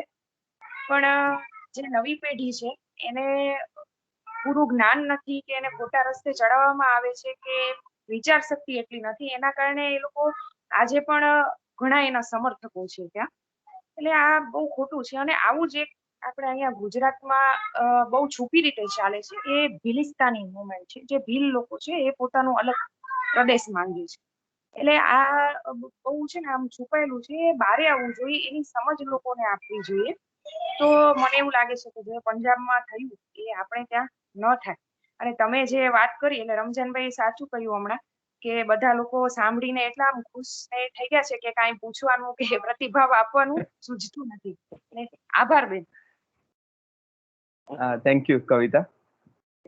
સૌના આભાર સાથે આપણે આ વાતને સંકેલીએ. પહેલા હાજી હાજી હાજી હાજી પ્લીઝ. સૌથી પહેલા તમારો આભાર માનું કે મને અહીંયા સુધી તમે આવવાની તક પૂરી પાડી. સંધ્યાબેનનો પણ આભાર કે એને મને અહીંયા સુધી પહોંચાડી. અને ખાસ તો શ્રોતાઓનો આભાર કે જેને મને સાંભળી અને સહન પણ કરી. Thank you so much. અરે બહુ જ મજા પડી છે બધાને. આવતીકાલના મણકાની જાહેરાત કરું.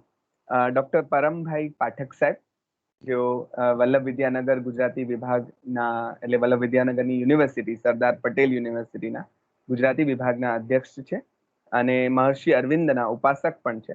તો તેઓ કાલે શ્રી અરવિંદ રચિત મહાકાવ્ય સાવિત્રીની વાત કરવાના છે. એના પછી તિબેટની ભીતરમાં એવા એક સરસ પ્રવાસના પુસ્તકની વાત થવાની છે બીજા દિવસે. એટલે સળંગ આપણી આ યાત્રા આગળ ચાલી રહી છે. આજે એક નાનકડા અલ્પવિરામથી આપણે છૂટા પડીશું. તો તિતિક્ષાબેનના આભાર સાથે અને ફરી એમને આટલો ત્યારે મેં સંચાલક તરીકે સાંભળેલા, આજે વક્તા તરીકે સાંભળીને બહુ જ આનંદ થયો અને એનું સંચાલન કરવાનું મને મળ્યું એનો સૌથી વધારે આનંદ થયો. તો બહુ જ આનંદ સાથે આજની વાતને અહીં સંકેલીએ છીએ. ફરી મળીએ આવતીકાલે બરાબર 4 વાગે. સૌને નમસ્કાર. તિતિક્ષાબેન, ખૂબ ખૂબ આભાર આપનો. આભાર.